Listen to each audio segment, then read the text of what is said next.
தமிழ்நாடு மின் உற்பத்தி மற்றும் பகிர்மான கழகமானது TNEB சேஃப்டி என்ற செயலியை உருவாக்கியுள்ளது.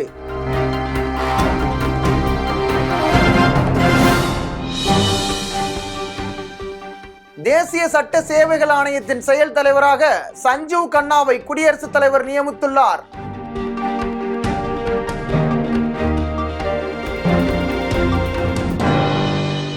ஹைதராபாத், பெங்களூரு விமான நிலையங்கள் நேரம் தவறாமையில் 2வது மற்றும் 3வது இடத்தில் உள்ளன.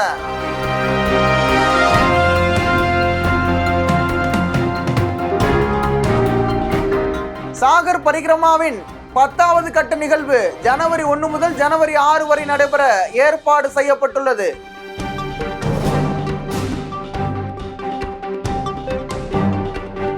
இந்தியாவின் பெட்ரோல் தலைநகராக குஜராத் மாநிலம் மாறியுள்ளது.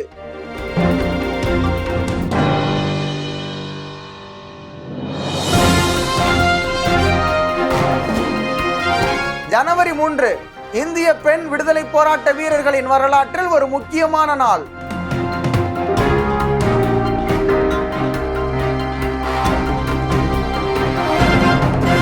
இந்தியா ஐக்கிய அரபு எமிரேட்ஸ் கூட்டு ராணுவ பயிற்சியான டெசர்ட் சைக்ளோன் ராஜஸ்தானில் தொடங்கியது.